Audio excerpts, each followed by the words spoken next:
Okay, welcome everyone. Thank you for joining us for this professional development learning opportunity. I'm Loretta Rupert, the Business Development Coordinator for NCEA, and I will be facilitating today's webinar.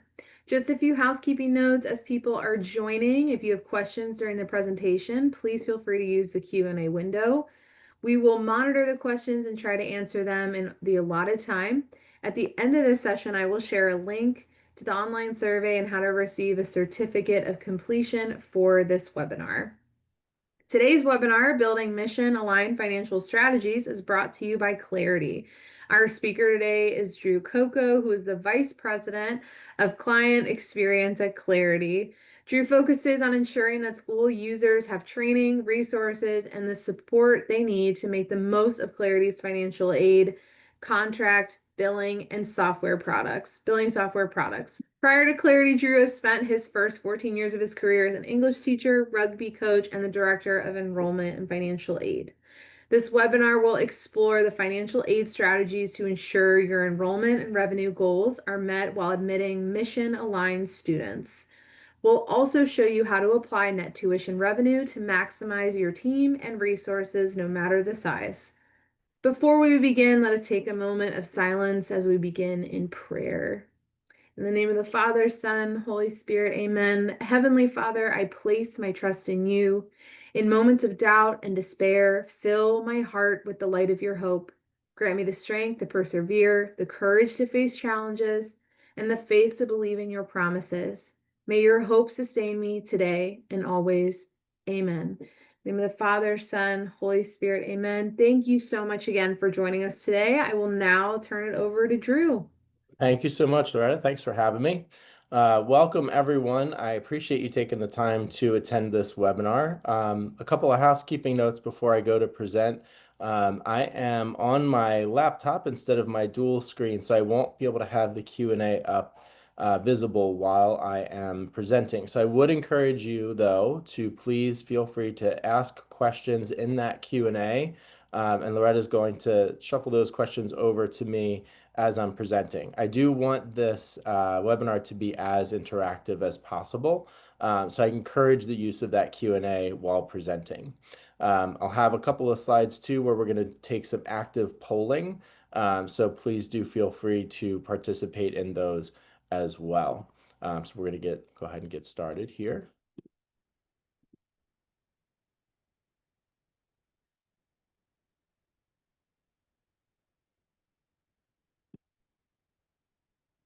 Let's see. Good. All right, so this presentation, as Loretta said, is building mission-aligned financial strategies, and really what we are focusing on here is how to sort of balance those key performance indicators of the enrollment numbers, the financial numbers, but also ensuring that we are staying true to our mission. In the private school world, we are very much a function and a factor of a lot of different market strategies, a lot of different market factors that are affecting families' decisions to go into potentially explore a commitment to a private school, Catholic school. And there's a lot that goes into that decision that, is sort of outside enrollment managers and principals and folks who do admissions control. And so what we want to do is think strategically about how we can take those external factors into consideration and be as strategic internally as possible to control the factors that we can control. And so really what I want to go over today in this webinar can be broken down into these three key points. So looking at orienting our financial aid within the Catholic school landscape, understanding net tuition revenue strategy, and then looking at some tactical applications. And so to jump right in, this is a graph that I was able to find. The U.S. Department of Education did a study recently taking a look at the overall enrollment share of different private school enrollment. And so we have the non-sectarian group there at the top. You have other religious sectarian schools in that purple bar, and then at the bottom are the Catholic school share. And so what we're seeing here is that, essentially over the last decade and a half, we're seeing an enrollment trend that's declining for Catholic schools nationally. So even though we are seeing, particularly over the last 5 or 6 years, an overall increase in the share of non-sectarian and other religious institutions for private schools. We're seeing a relative decline there for Catholic school enrollment. And so that, is going to certainly vary from market to market. So this type of trend may be true for your school. It may not be true for your school, but this is the trends that we're seeing nationally. And so that certainly, that certainly presents a challenge for schools, over the course of the entire country. And so this is something to consider. And when we combine this with things like birth rate decline, when we combine this with, other, external financial factors, economic factors, they combine to create a potentially challenging landscape that requires schools to act and think strategically as much as possible.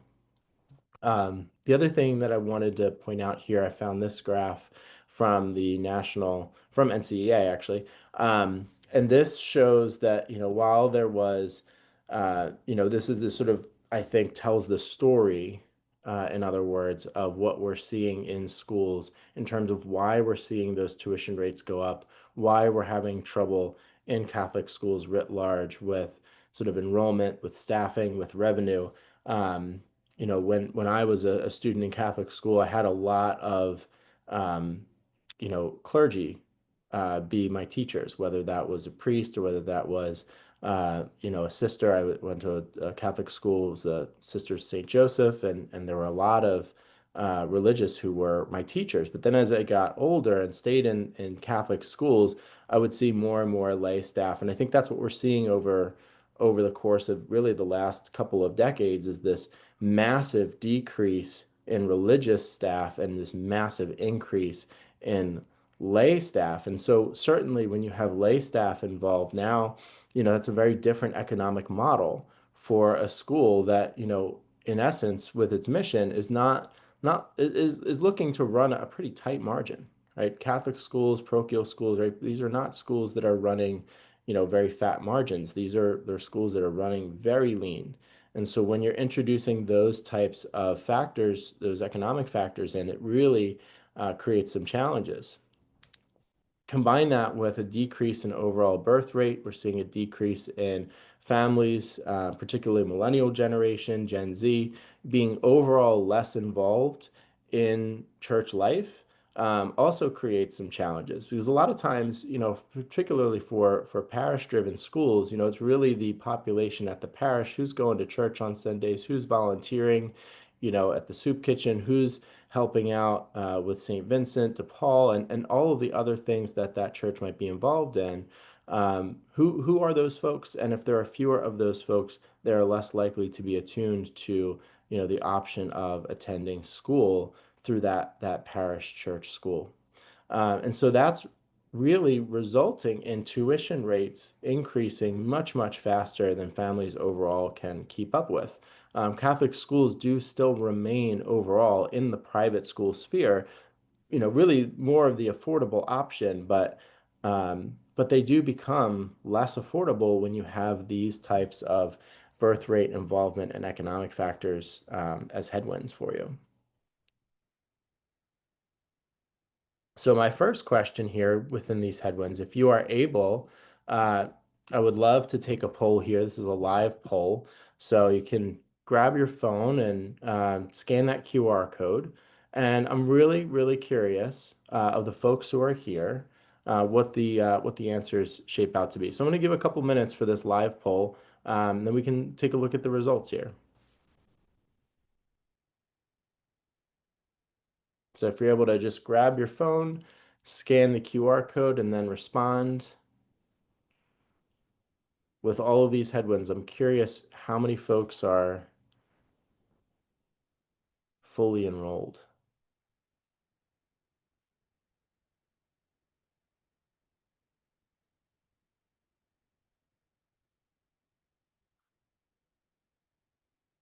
Great. And again, if you have questions or comments as we continue through, please do feel free to throw those in the Q&A.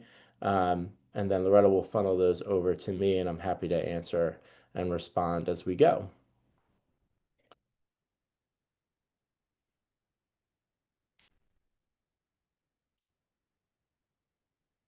All right, so we got a chunk of responses here. This is pretty much what I think I probably would have expected, in the sense that most schools are very much not fully enrolled this year.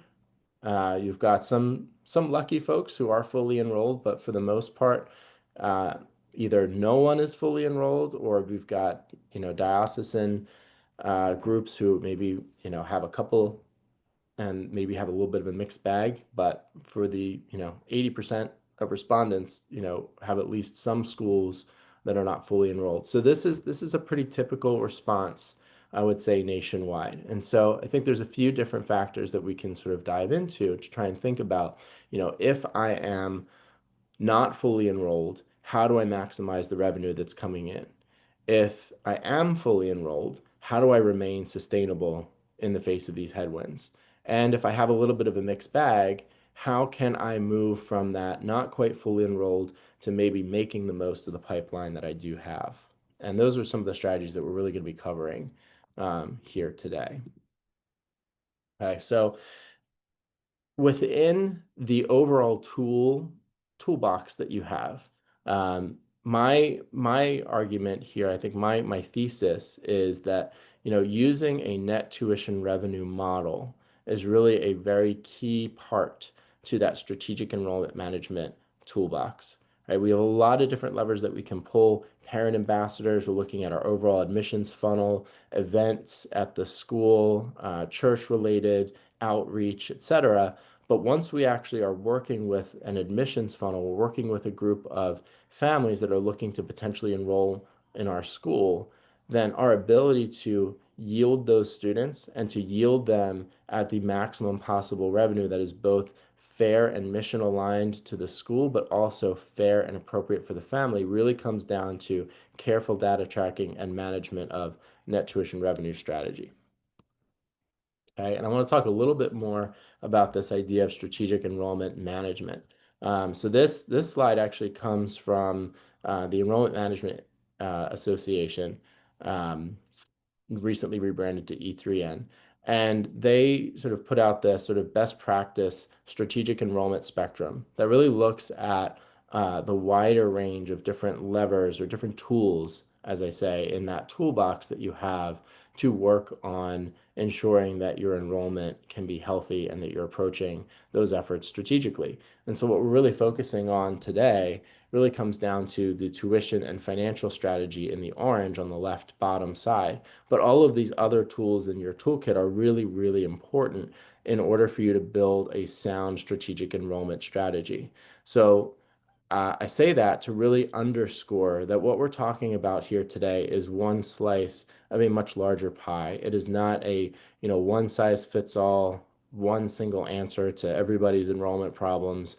It's really one very important tool in that toolkit.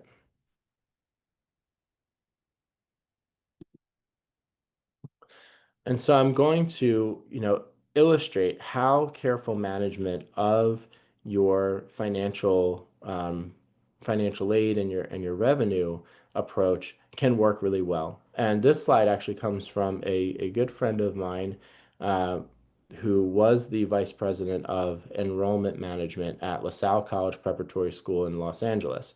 And he and I did a presentation that was similar to this recently. And so I wanted to bring this slide back because it's a really good case study example for how careful financial aid management can lead to an increase in revenue, even when you're not necessarily fully enrolled or even when enrollment can be a little bit of a struggle. So if we look at where LaSalle was back in 2020 to 2021 during the pandemic, they had 602 students enrolled, total financial aid outlay of $4 million, and their net tuition revenue was just under $12 million, and the tuition was, a little over $22,000. But then, as time went on, and they started to apply net tuition revenue strategy, and they started to think more strategically about these financial aid dollars that were being allocated, even as that financial aid budget decreased, their net tuition revenue increased at a much faster rate than their natural increase in tuition. So if we look at this red line, we can see that the overall tuition increase is fairly linear, but we see this exponential um, relationship with enrollment, even as the financial aid budget remains, relatively static. If you look at $4 million here, just under that, even lower than that, they go from 602 to 642. Net tuition revenue increased by about $2 million there. And then we have a jump in financial aid, but we also have a massive jump in enrollment and a consummate jump in net tuition revenue. So net tuition revenue increases by about another $2.5 million, even with a increase of financial aid that's about $800,000. And then here we have a decrease in enrollment, yet even with the natural tuition increase and a slight increase in financial aid, this school is still able to capture another $500,000 in tuition revenue. And so that relationship between your tuition revenue, your enrollment, and your actual sticker price is something that you can work on very strategically by applying a net tuition revenue strategy. And it's a variable that, if approached correctly, you can really leverage that variable to help increase your enrollment funnel, but also, even if your enrollment is not necessarily increasing, still manage to increase your total net tuition revenue without over allocating your financial aid. And what Keenan did here is really summarized here on these 5 key steps. First, identifying areas where your enrollment can be strengthened. So that's leveraging your community. Understanding your audience and your market, right? Who are we reaching? Who are we not reaching? And how do we reach them better? Looking at net tuition revenue management and discounting. Okay, so thinking about, really diving into how many students do I want at my school? How much money is it going to take to run this school? And then what does that work out to in terms of what we need to net per student? Then you run that up against your actual financial aid budget planning and figure out, sort of where that balance is between the revenue that you want to bring into your school and the discounting that you need to do in order to fill your school. Also engaging with prospective and current families, right? Broadening those horizons, making sure you're engaging with as many people as possible, and then doing exactly what you're doing today, going out, seeking out webinars, presentations, anything that can give you, something to take away. And my hope is certainly today that there's at least one nugget that you can take away and apply to your own school.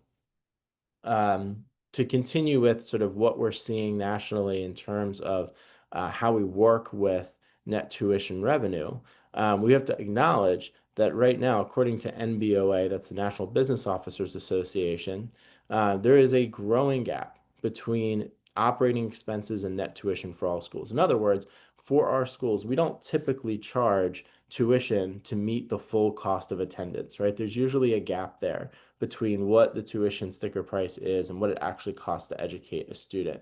And that gap is usually made up with other funding. So that could be fundraising, that could be endowment draw, that could be parish giving in some cases, it could be support from the diocese. It can come in a multitude of forms, but it has to come in sort of some combination of forms because for, pretty much universally for all schools, the tuition that is net from those students is not covering the operating expense. And we can see for day schools that gap is, around, it was around $5,500 in 2022-23, and then jumped from about $5,500 to $6,300 in 23-24. So this gap is growing over time for most schools. Okay. Now, speaking of other outside sources of funding, I really want to touch a little bit on, what we're seeing more and more of across the country. Certainly in our work with schools at Clarity, we're talking with more schools that are getting attuned to state voucher programs, state tax credit programs, and now with the passage of the One Big Beautiful Bill earlier this year, we now have the ECCA, that's the Educational Choice for Children Act, which will introduce federal state tax dollars for scholarships into the mix now, starting very, very soon. So what can we do? What can we learn about this? So number one, there's state vouchers, and some states are going to have a voucher or tax credit program. If you're not sure if your state has one of those programs, I actually have a list here. So when you receive a copy of this slide deck, you can actually click on that link and go and see that list of programs and states. So there are a variety of different state tax voucher programs, different tax credit programs, and there are some states that have multiple types of these. There are some states that maybe only have one or two types or just one type, but that list there linked will tell you exactly what is available in your state in terms of state tax vouchers or tax credits. Typically, the eligibility for these voucher dollars are based on household income and family size. So there'll be some type of state set parameters for, a household or family size of 4 needs to be earning under, X dollars per year in income. And if they are under that threshold, then they can be eligible for these dollars, and so on and so forth. But different states will have different eligibility guidelines. Different states will have different numbers associated. If it's a voucher, it might just be a flat dollar amount. If it's a state tax credit program, it could be highly variable. What you really want to do is just research what's going on in your state in terms of what's available, and that link will help you to do that.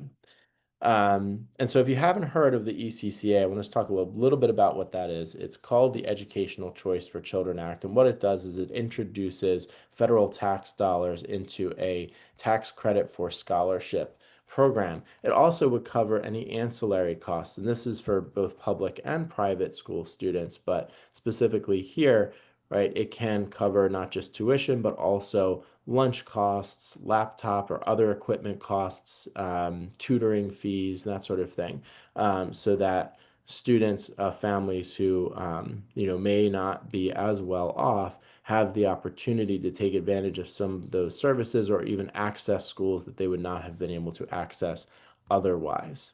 Right now, we're looking at a $5 billion max in federal tax credit funding. Initially, they were talking $10 billion. It looks like that's been reduced, but further revisions to the bill could always happen. So it's still a little bit of a moving target. The other thing to note is that state governors do need to opt in to this program, and they have, I believe, until the end of this calendar year to indicate if they're going to be opting in or opting out. So certainly pay attention to see, what the governor in your state is going to do and where they are falling on that spectrum of choice. But assuming that your state does opt in, what this means is that, across the country, donors can direct a maximum of $1,700 from their tax liability towards an SGO, that's a scholarship granting organization of their choice. And what that does is that goes into that, large $5 billion pot. So any schools that are working with, a given SGO, that SGO then has essentially a pot of dollars that they can then work with those schools to make available so that those schools can then work with their families who are eligible to then receive those dollars. So it's a way to bolster your financial aid efforts. It's a way to bolster your ability to make your school accessible for mission fit families without needing to continually discount or draw upon institutional dollars to do so. Right now, the window of time is limited. It's happening 2026 through 2029. So things will start to kick in, like I said, after the end of this calendar year. That will be the beginning of that donation period. So from what I am reading, from what I'm understanding, is that families will be able to start taking advantage of these dollars in 2027 to actually apply them to school. And so I think that one of the key questions, once we sort of understand that we've got these state voucher programs, we've got the ECCA, and these two sets of dollars absolutely can stack on top of each other. So if you're in a state with a voucher program and your governor also opted in for ECCA, you would have the ability to combine those dollars for a given family. You wouldn't have to choose one or the other when working with a particular student or family. So how would I actually incorporate these strategically. My general advice would be make sure that you are identifying some SGOs that you can partner with, because that's going to be the first way that you're going to be able to access those funds. And then the second thing is to use your platform, whether you're using Clarity, whether you're using a different platform. You want to determine how many potentially eligible students do I have. So know your state's parameters for eligibility. What is that household size? What is the household income that goes along with each household size? Are there any other factors that need to be taken into consideration? Like, are they from a school district that maybe is struggling, or are there certain cities or zip codes that are targeted by certain SGOs for eligibility for these dollars? You're going to want to take a look at those particulars, which will vary from state to state and can even vary from SGO to SGO. But determine your eligible students. And then my biggest piece of advice here would be to allocate those dollars, whether they're coming from tax credits, ECCA, state vouchers, etc. Use those to offset your discounting. And what I mean by that is, let's just say you have a family and they qualify for, call it $5,000 of financial aid, and they're able to contribute, $4,000 to school. Instead of offering $5,000 in financial aid, and then on top of that, another $4,000 in, tax credit programs or voucher programs, so this family is now paying $0. In general, what I would say is you want to replace your institutional discounting with these voucher and tax credit dollars. So then that family is still paying what they would have paid had you offered them the financial aid that they qualified for, but you've replaced your institutional discounting dollars with outside funding, which essentially then increases the amount of revenue that can be associated with that student, which allows you to then take the institutional discounting dollars that you would have given to that student and freeze that up so you can help another student access your school. And so by looking at it strategically in that manner, you can maximize both your revenue as well as your enrollment. Okay, so with all of that in mind, where do we even start? And as a millennial, I do love my memes, and so I found this one with Spider-Man. I feel like a lot of times we find ourselves sitting at our desks going, "What am I even doing? What should I even be doing here today?" And so I'll sort of outline, I think, where I would suggest beginning with, a lot of the strategic thinking around this. The very first thing that you're going to want to determine is, what is the actual revenue from tuition dollars required to operate my school? And so that might be a conversation with, a diocesan level leader. It could be a conversation with a principal, a business officer, however your school is set up. You want to sit down and figure out, all right, if I'm going to run this school this year, what is that number? What are those dollars that are required to meet payroll, to sustain our programs, to, ensure that, kids are able to eat lunch, snack, recess, facilities are maintained, everything that it takes to operate your school. What is that number, and how much of it needs to come from tuition dollars? Then the second thing you're going to want to figure out is, what is your enrollment goal? How many students do I want to populate my school with? So let's just say, for the sake of argument, that I need $5 million to operate my school, and I want to have 500 students in my school. Then that would mean that each student on average would have to bring in about $10,000 of tuition revenue in order to meet that $5 million goal. The next thing that you're going to look at is, what are my class building goals? What is my mission as a school? Um, who do I want to be populating the seats in my school, ideally? If I'm an athletics focused school, that might look differently than if I'm an arts focused school, or if I am super focused on high achieving academics, that might look a little bit different. If I'm a school that's located in a rural area versus an urban area versus a suburban area, those class building schools might look a little bit different. If I'm a school that's located in an area where the public schools are super strong, that might look a little different than if I'm in an area where the public schools are not very strong. If I'm in an area that is close to the borders of several different states, I might have different challenges than if I'm in a school that is not close to other states' borders. And so you want to look at all of those different factors and think about who can I access and who do I want to fill my school with based on my mission and based on my market. And that really leads into figuring out, once you have those goals, that leads you into figuring out your enrollment priorities. And your enrollment priorities are going to help dictate sort of how you are approaching that funnel. How do I want to prioritize the students and the families that I'm working with? Because this funnel is big enough, it's wide enough that I can't possibly give every single family all of my time and attention. I have to prioritize, where my efforts are going to be focused and what's going to be most impactful for my mission. And so that really leads into your discounting strategy. So, as I said before, depending on your market factors and depending on your mission, you may want to tailor your discounting strategy that way. So, for instance, if you are a school that values high achieving academics, then it might make sense to have an academic-based scholarship component. If you're a school that really values families being kept together across their time at schools, then you might want to include something like a sibling discount in your discounting strategy. If you're a school that really values artists, then you might want to have an arts focused scholarship or something like that, right? So that discounting strategy and the way that you are attracting and enrolling the students who are going to be mission fit and populating your school are going to be consistently aligned there. Okay. And in order to do that effectively, you'll have to track your data really closely. And I'll give a couple examples of what that looks like in a few minutes. But you are able to really, if you're able to really track your data carefully, if you're very persistent and methodical with the data that you're tracking, then that is going to help you stay within your parameters because you're always going to know where you are in relation to your goals.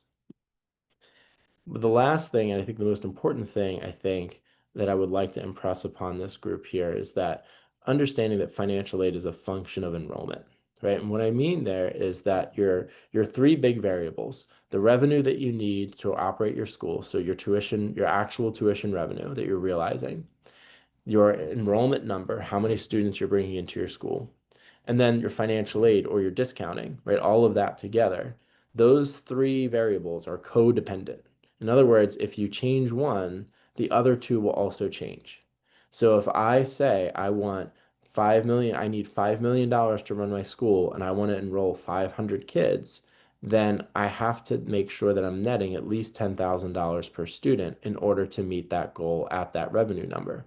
If I change my parameters, then for any one of them, then the other two will change. So for instance, if I say, well, actually, I want $10 million to run my school. I need $10 million, but I still only want 500 students. Well, that means each student would then have to bring in $20,000 of revenue in order to meet that goal at that number.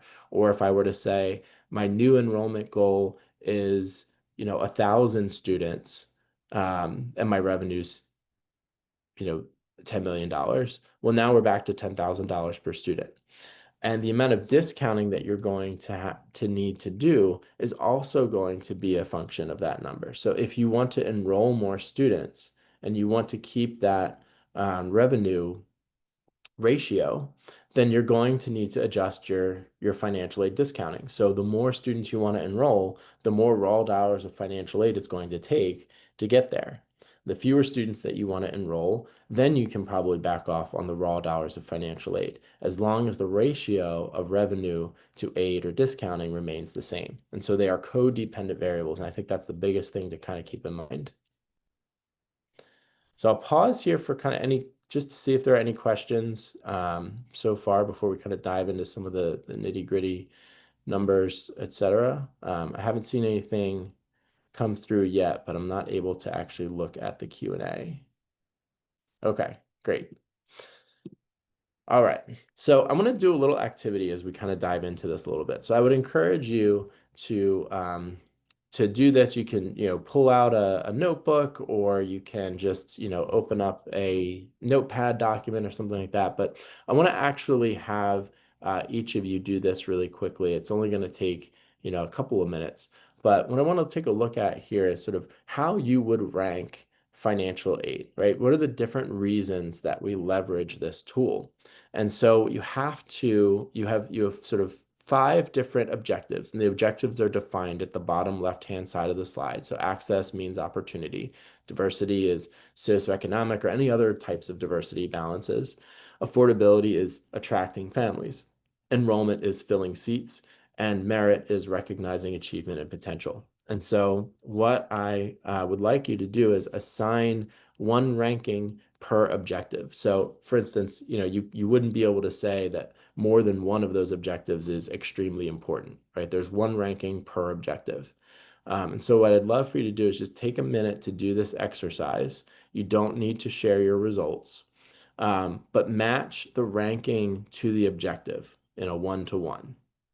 So pick one that's extremely important, pick one that's very, pick one that's important, pick one that's somewhat, and pick one that's not at all, and rank them on your own. And on the next slide, I'm going to share sort of what the national priorities actually look like. So I'll put, we'll call it 90 seconds for you to do your ranking, and then I'm going to share on the next slide where the national survey kind of fell out to.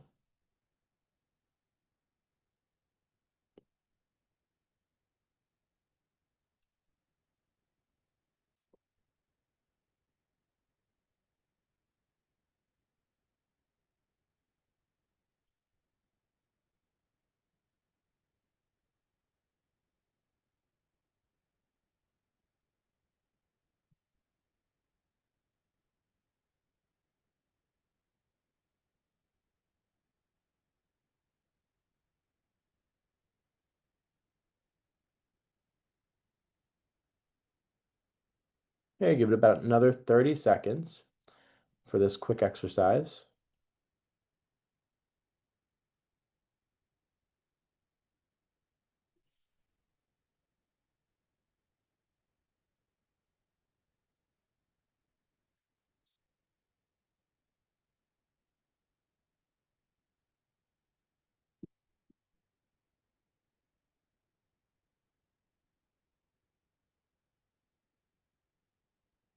Okay. So again, the reason for doing this exercise is because it forces you to stack rank or rank order the objectives for financial aid and discounting for you, for your school. There's no wrong answer. It really comes down to your philosophy and your mission as a school. But I think it's useful to also sort of compare your own results with what we're seeing nationally. And so this survey gets done by NAIS, the National Association of Independent Schools, every few years. This was published in 2022. It's the most recent version of this survey. And so what I want you to take a minute to look at is, where did you match up to these results? Wherein the overwhelming majority of schools marked access, affordability, diversity as extremely or very important, and things like merit and enrollment were a little bit lower on that list in terms of the number of schools that marked that extremely or very important. So what were your top two compared to these national results? And consider, if you see anything interesting or if there's anything intriguing to you about these trends. And again, feel free to put any comments or questions in the Q&A. So I think sometimes when looking at nationalized data like this, you always want to sort of take it with a grain of salt and consider, what was the sample size? This in particular was a very large sample size. It was over 1,500 schools. And what were maybe some of the aspirational goals? Like how realistic or how true to life were the answers, or were they aspirational? And these are questions that we always want to ask ourselves. The next thing I want to do is another quick activity. because we want to kind of dive in now to really the nitty-gritty of net tuition revenue and taking a look at that from a few different angles. And so I think the biggest thing to understand is where we start. So back to that slide of where are we getting started here is what percentage of your operating revenue is actually coming from tuition? And I can share the nationalized number, but if you could pull your phone out once again, scan that QR code, and then respond with just the number. You don't have to put the percentage in. So if it's 50% of operating revenue is coming from tuition, that would just be the number 50. If it's 90, 90, if it's 80, 80, etc. So I'm interested to see what folks come up here. And again, it's okay to guess if you're not sure.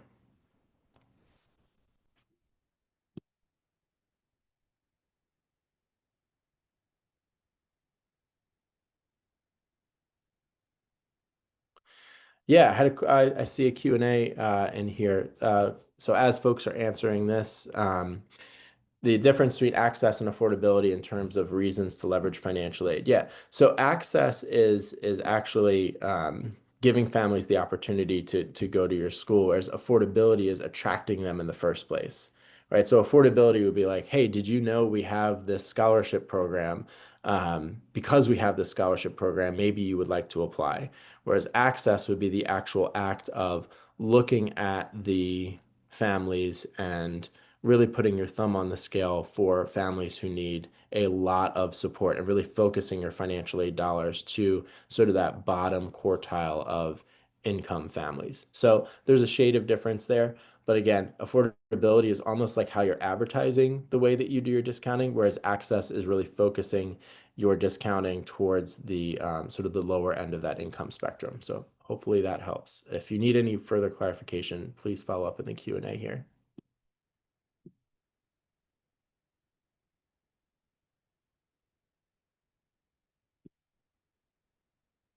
Okay. So got a few responses here. And so I'm seeing 75, 85s, 63, 62. So for the most part, and 75 being the biggest number here in our word cloud means that that was the most frequent response. Um, what we're saying here is pretty typical, right? I'm not seeing a lot of low numbers here.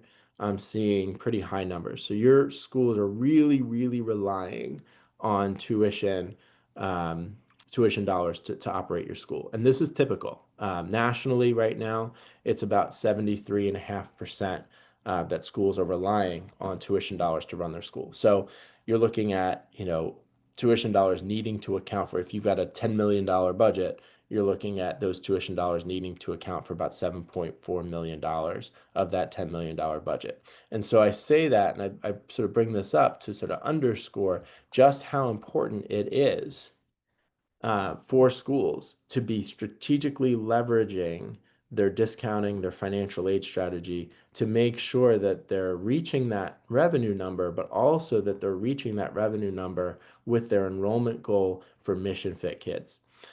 This is just a graph showing sort of where funding comes from based on the National Business Officers Association State of the Industry report from earlier this year, demonstrating, right, you all who were in that 75% range, you're right there in the national average of 73.5%, right? With the other sources of funding being much, much smaller than your tuition dollars. So this is really your biggest lever.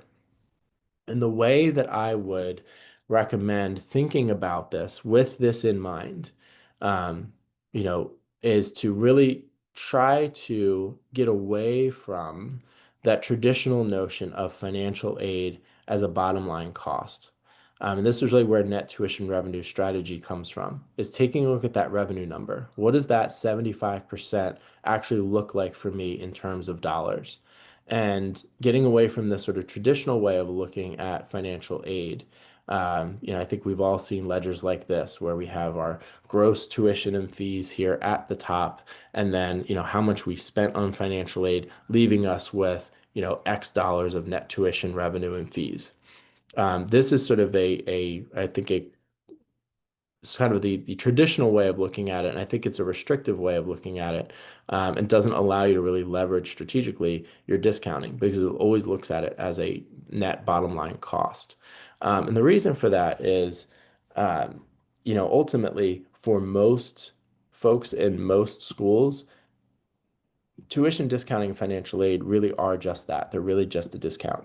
In most cases, these are not real dollars that are coming out of the school. We're not writing checks to these families. We are discounting tuition to make the school accessible to families so that we can enroll our students and that we can meet our revenue goals. And I think a lot of times, we find ourselves sort of in meetings and we're talking about, the fundraising efforts. And we get asked questions like, well, you had your golf outing. How much did we make from the golf outing? And then we turn around to our enrollment managers and it's, well, how much did you spend on financial aid? And so the answer to the golf outing might be, oh yeah, we made $350,000 from the golf outing. But the question isn't how much did it cost to run the golf outing? So never mind that it cost $340,000 to run the golf outing, so we netted 10,000. We're only focused on what the revenue is. And I think we should take the same approach, or I argue that we should take the same approach when thinking about financial aid. And so instead of saying, well, if we'd enrolled every student at full pay, we would have had $5 million. But then we spent $1 million on financial aid. So now we only have $4 million. Instead of looking at it that way, we can get to our $4 million from a revenue positive mindset.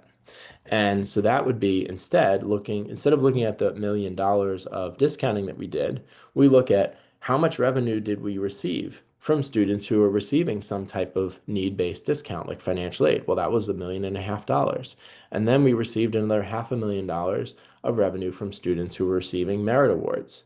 And then we received another $2 million from our full pay students, getting us to that same $4 million revenue goal, but telling a very different story, a story that is really focused on the revenue number and the investment that we're making in our students who we are discounting, as opposed to implying that that discounting is just a pure cost.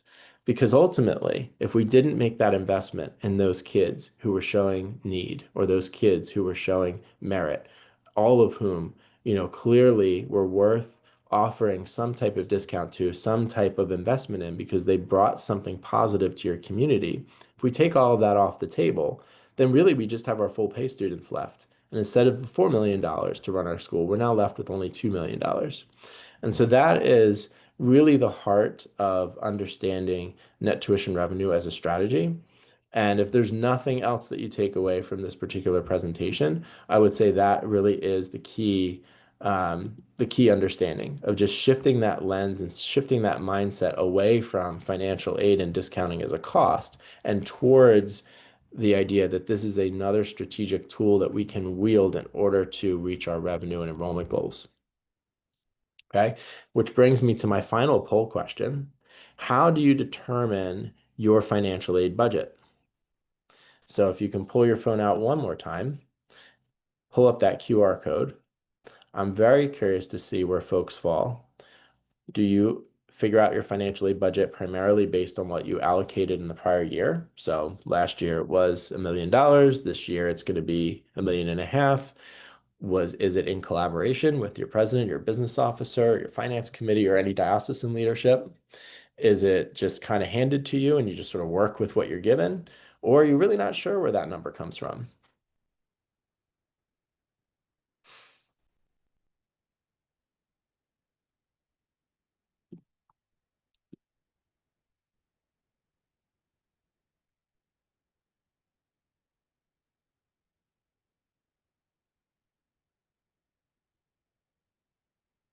Okay, we have about the same number of responses as the last poll. So let's take a look.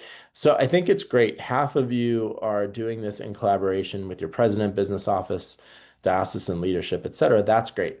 If you are someone who is responsible for essentially the vast majority of the operating revenue for your institution, you should have a seat at that table. You should be collaborating with the top level decision makers to ensure that you have a voice and you have a say and you have the ability to really be there and shape that decision and collaborate on that decision because ultimately you're the one who's responsible for making all the numbers work. And then for those of you who are in the other camp where you're not sure, I think, the immediate action item here is to find out. So whether that's talking to your supervisor, whoever's next up, and really looking to try and get involved in that conversation. If you are really essentially the chief revenue officer for your institution, it's imperative that you have some kind of say or some kind of collaborative ability to shape and figure out, what is it that you're working with that's going to allow you to reach or not reach those goals, so that you can work backwards from there and really be strategic. Looks like we had a Q&A come in. Yeah, so question here. So shouldn't we be looking into keeping the discount rate stable year over year or at least not increase it? Yeah, that depends. And so it really depends on if your discount rate that you're working with is actually a sustainable discount rate or if it's not. And so to figure out your sustainable discount rate, what you really want to start with is how much money do I need to run my school? Throw discount rate out for, a hot second. How much money do I need to run this school? How many students do I want in this school? And then you figure out your revenue number. You take that revenue number and you compare it to your actual tuition rate. And so, for example, let's go back to I need $5 million to run this school, and I want 500 students in my school. That means I got a net $10,000 per student. If my tuition rate is $12,000, then I can afford to discount essentially $2,000 per student. 2,000 divided into 12,000 is math I can't do in my head, but it works out to be, roughly, 18% or so. So then that's your discount rate for their tuition point at $12,000, but you might have a different discount rate for different grades. So if one grade's $12,000 and you have another grade that's 15 or another grade that's 18, then you have an ability to sort of massage that discount rate based on what grade level you're actually looking at. And so the discount rate becomes really a function of how much revenue do I want to run my school and how many students do I want to sit in those seats.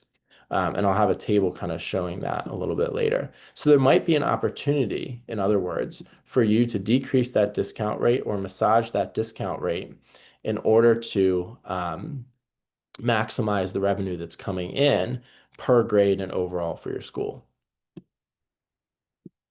So yeah, great comment here from John. One key to NTR approach is growing enrollment and improving revenues to control fixed costs as you add enrollment. In other words, don't add personnel. So that's exactly right. And that's why I suggest you want to start with what is that enrollment number that I want, right? If my school is fully enrolled at 500 students, then my goal should not be to enroll more than 500 students in order to meet my revenue needs. I want to meet those revenue needs at 500 students or less so that I ensure that I'm not sort of going into that realm of now I need to hire more teachers or we got to get a trailer on campus in order to house these extra students, right? It's not just growing enrollment to infinity if that's the situation that you're in. You want to figure out, right, how many students can I realistically enroll?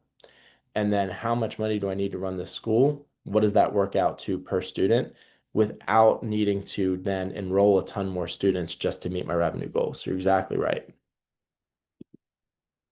Keep the comments and questions coming. A lot of the sort of traditional view of net tuition revenue is kind of summed up in this sort of airplane model, right? So this idea that like, well, your school is like an airplane and it's going to take off no matter what.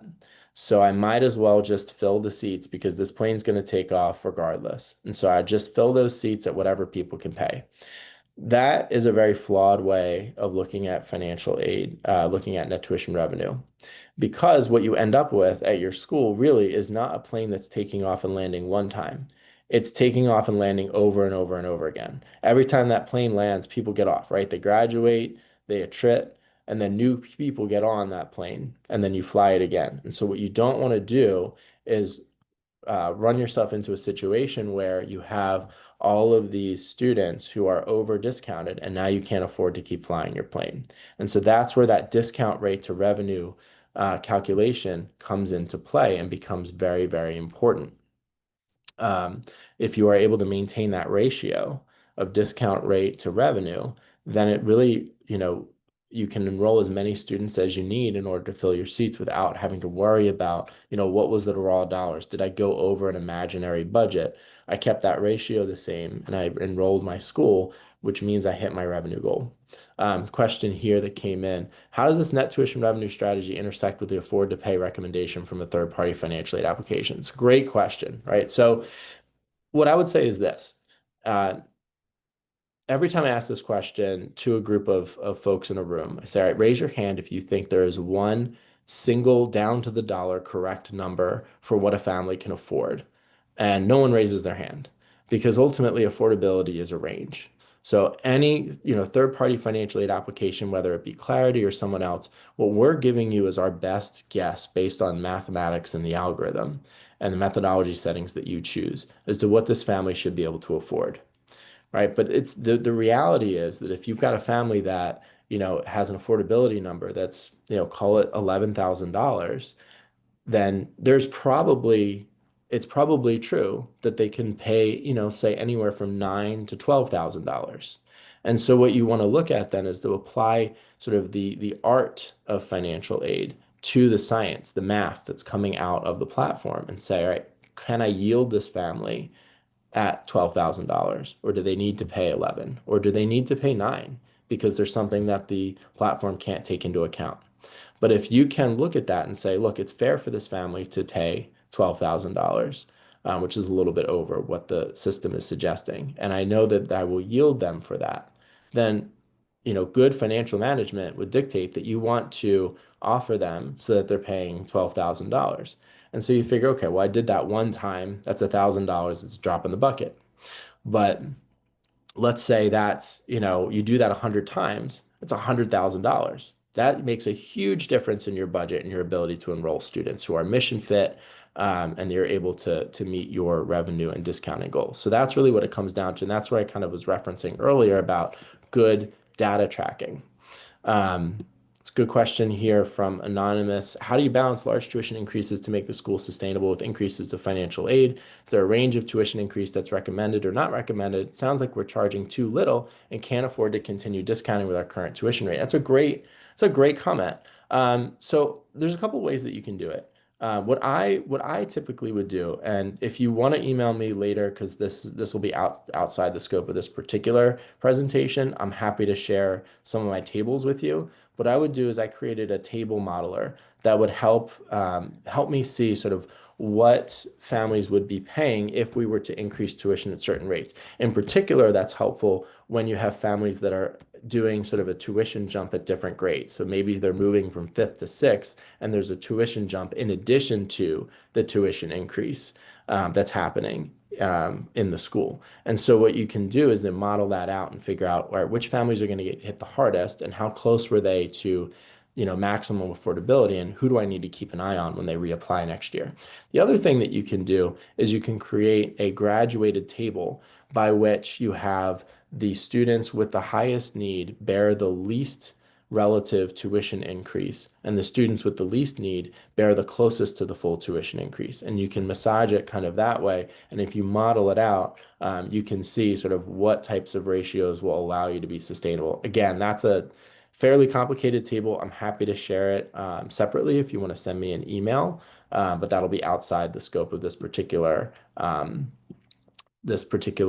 presentation. And then to your last comment, sounds like we're charging too little and can't afford to continue discounting with your current tuition rate. What I would recommend that you do is map out what I call sort of peak market value. And so what you want to look at is, here's my tuition rate mapped over the last, call it 5 years. And then you want to look at your net tuition revenue per student and map that on a line next to it and see how those two lines are interacting with each other. If your tuition revenue is staying, relatively flat or increasing at the same rate as your tuition increase, you might have the ability to pull back a little bit on your discounting. If it's going the opposite direction, then you might have a different issue that you want to address. And again, I'm happy to chat, separately if you want to send me an email, since that'll be outside the scope of this particular presentation too. Good question here from Laura. What is your suggestion when a family qualifies for more aid than they have requested? Should we always go with the amount they've submitted? Yeah, that's a great question. I think, a lot of schools, the knee-jerk reaction there is like, well, the system thinks the family can afford $5,000, but the family suggested that they can pay $10,000.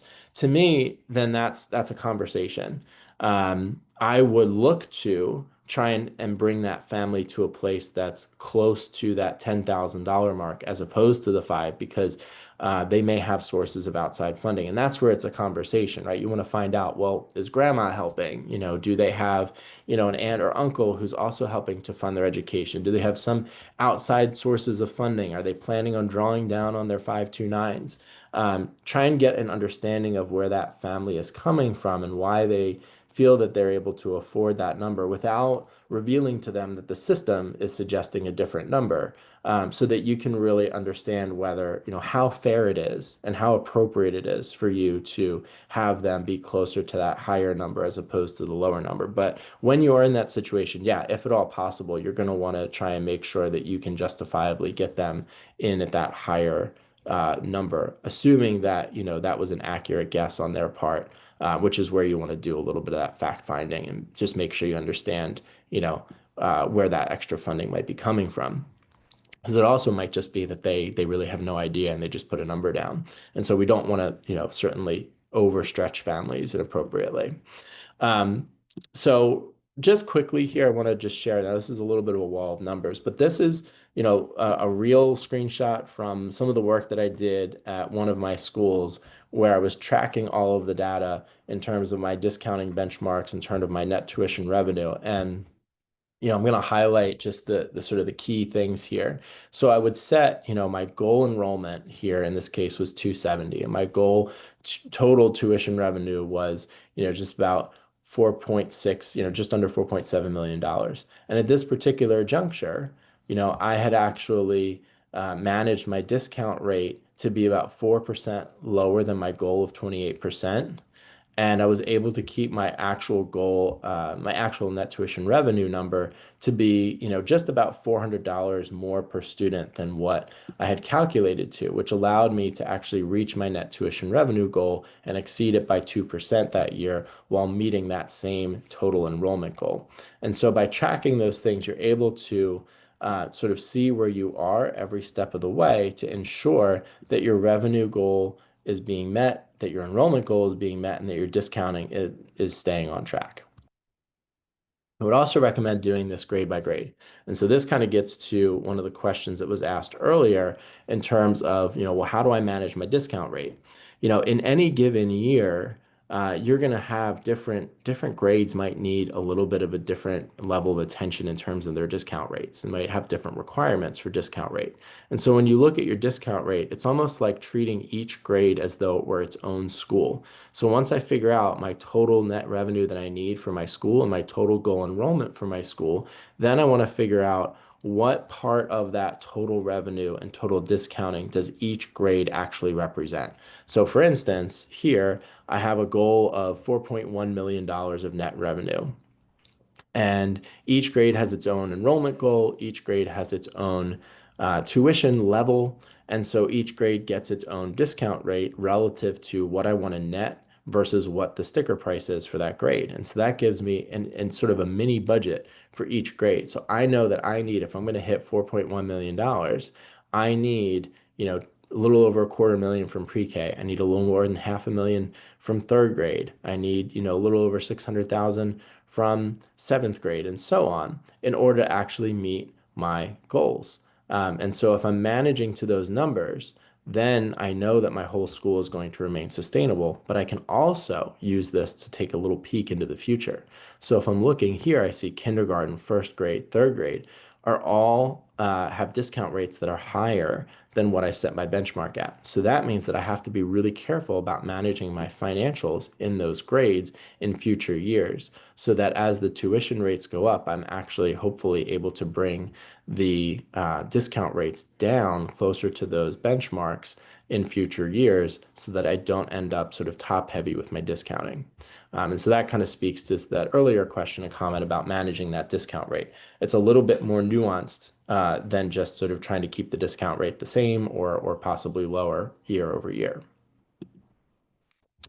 And then the last thing that I'm going to leave you with is sort of how to use net tuition revenue to apply to sort of common scenarios, right? So a lot of times folks will think, well, net tuition revenue, that's a strategy that I'm going to use if my school is kind of in this bottom left quadrant of this matrix. My school's in growth mode and my funnel's thin, so I'm kind of in desperation mode. So I'm just going to apply a net tuition revenue strategy to try and just see what I can do. Um, but it can be just as useful if you are a school that is full and your funnel is healthy, because then it gives you the opportunity to do more enrollment prioritization and to do more work with revenue allocation and see, sort of where you're able to possibly make up for some deficiencies. It gives you the opportunity to plan for the future. It gives you the opportunity to manage towards your revenue goals a little bit better. Like, for instance, if you've got a few of those grades that are maybe over discounted, you can manage towards, correcting that. It gives you the opportunity to potentially manage different scholarship efforts or merit initiatives and that sort of thing. But you want to figure out sort of which quadrant your school fits in. And then I give you a couple of sort of self-study questions that you might want to consider when thinking about applying a net tuition revenue approach to how you are discounting and enrolling your students. Ultimately, it's how can I use this tool in my toolbox to strategically manage my discounting and my enrollment to reach the revenue goals that I need in order to keep my school sustainable, right? And it all comes down to the ability of your school to actually deliver on its mission, because you're not going to be able to deliver your mission if the school is not in a healthy financial space. Okay, so I'll leave this slide up here. We are going to be at the Catholic Leadership Summit. If you would like to learn a little bit more about us, about what we do, to connect with us, you can either scan the QR code there, or when you get this slide deck afterwards, you can click the link to fill out the form, and we'll be in touch. We'll have a chance to get in touch with you all. So I'll leave this up here. And I will just leave this open at this time for any final questions, comments, thoughts, as we look to wrap up.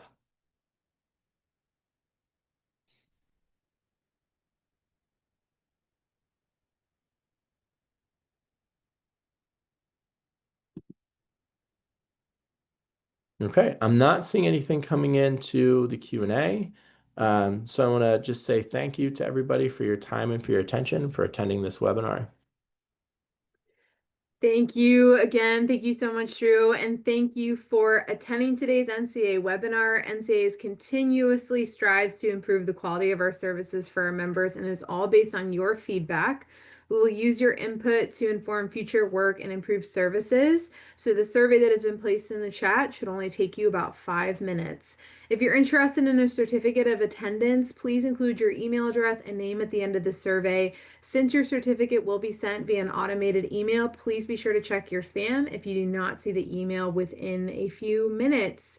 Thank you so much again. Thank you, Drew. Thanks so much, Loretta.